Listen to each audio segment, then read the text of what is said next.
Hello, in this screencast you're going to learn about how to use formulas and how to solve problems using them. In other words, applications. So to start out, here's just a big table of familiar formulas, hopefully from geometry.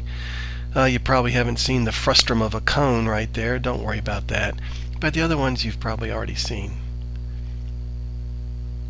Okay, here's an example of solving a formula. Let's solve the area of a triangle formula for height. So we know that the area of a triangle is 1/2 the base of the triangle times the height. And what we want to do is isolate the height on one side of the equation and everything else on the other side. So I'm going to multiply both sides by 2 and then finally divide by b. And that's it. That is the area of a triangle formula solved for height. So we have lots of applications of simple linear equations, and here are 5 steps that you can use to solve these types of problems. First, read the problem carefully. Make sure you know what you're working with. If you have to, reread it several times. When appropriate, draw a sketch. Label the parts of the drawing. Determine your unknown quantities and label them with variables. Then you can use the information from step 3 along with a formula you may already know or some additional information to write an equation. And then finally, solve the equation. And don't forget to check and make sure that your answers make sense and that the results satisfy all the original conditions. So here's an example. We're going to read the problem carefully. One of the most famous paintings in the world is Leonardo da Vinci's Mona Lisa. Its height is 24 centimeters more than its width, and its perimeter is 260 centimeters. What are the width and height of the painting? So we're going to sketch and label a drawing that illustrates the problem. So the painting is a rectangle. There's our width, and here's our height. Step 3. Label the unknown quantities with variables. Look for equations that relate them. Okay, so in the original problem it said the height is 24 centimeters more than the width.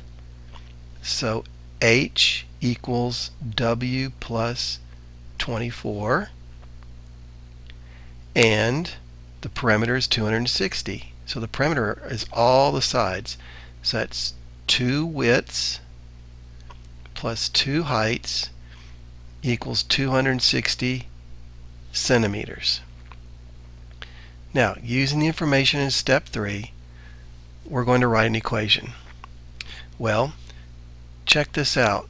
If h is w plus 24, I can stick that in for that h, and I'll have one equation in terms of one variable w. So 2w plus twice w plus 24 is going to equal 260. Let's distribute the 2. That'll give me 2w plus 48 equals 260. 2w plus 2w is 4w. I'm going to subtract 48 from both sides, giving me 212.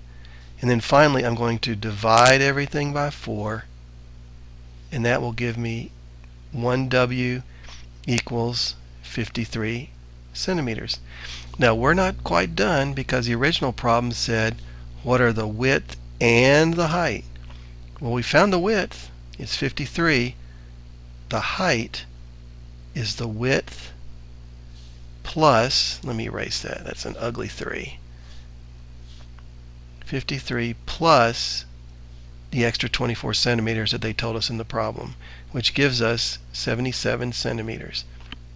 So the Mona Lisa is 53 centimeters wide by 77 centimeters tall. In this example, we're going to use similar triangles to solve for the unknown piece. So if a person is 6 feet tall, right here, is in the shadow of a building that's 40 feet tall, right there. And when the person is 30 feet from the building, the tip of the person's shadow is at the same point as the tip of the shadow of the building. So in other words, her shadow goes out to the end of the building shadow. How much farther must a person walk to be out of the shadow of the building? In other words, we're solving for that x.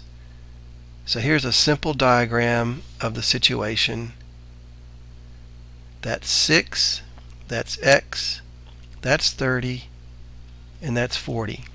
Okay, so this big triangle right here is similar to this triangle right here.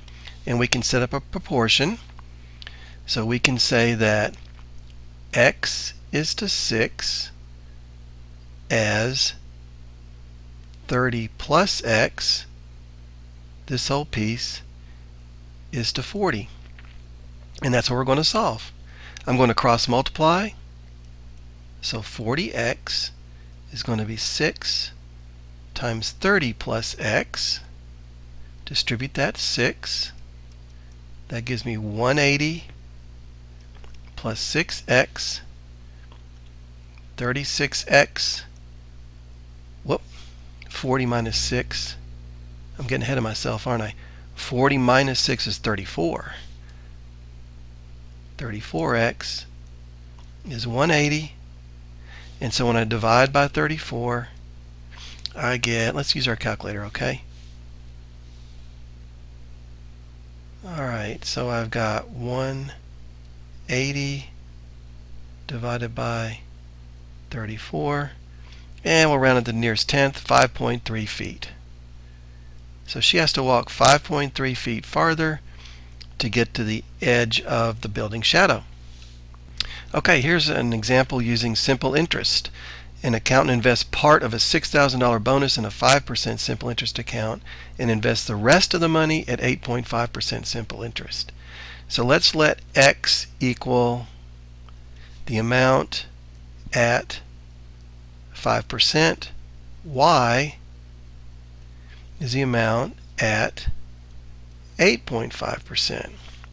So x plus y is going to equal our total bonus, which is $6,000. Together, the investments earn $370 per year.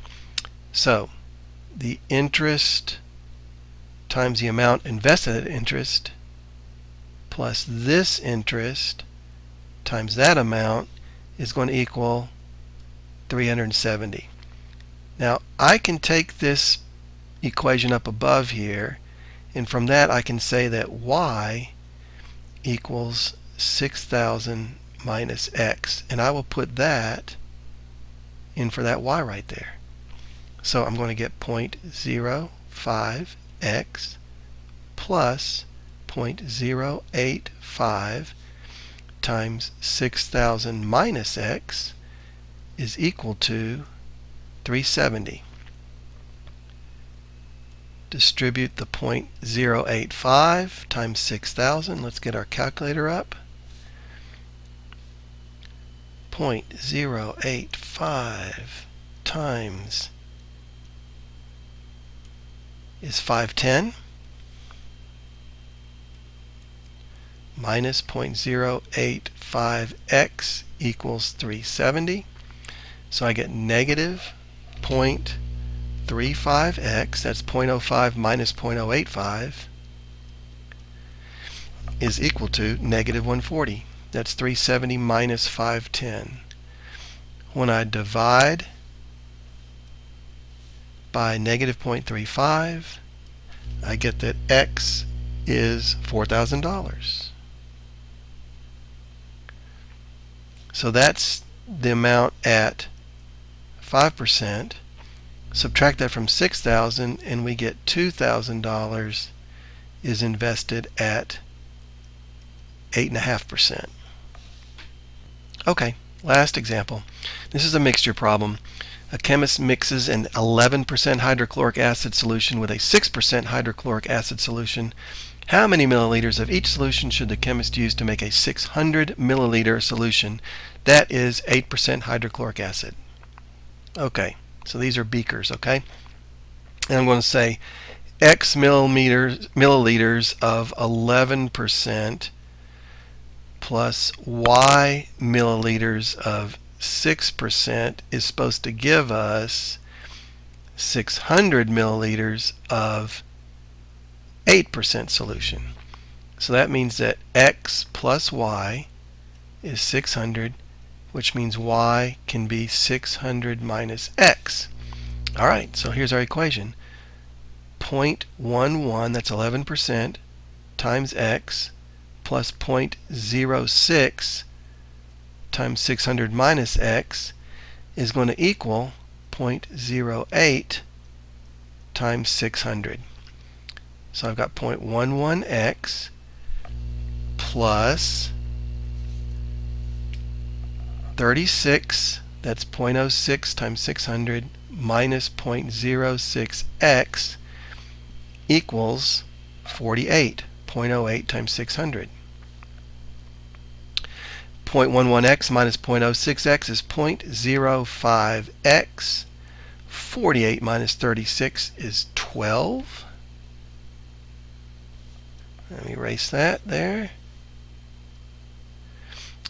So I divide by 0.05 and I get 240 milliliters of the 11%, which means that 600 minus 240 will be how much we have to have of the 6%, and that ends up being 360 milliliters. All right, that's it.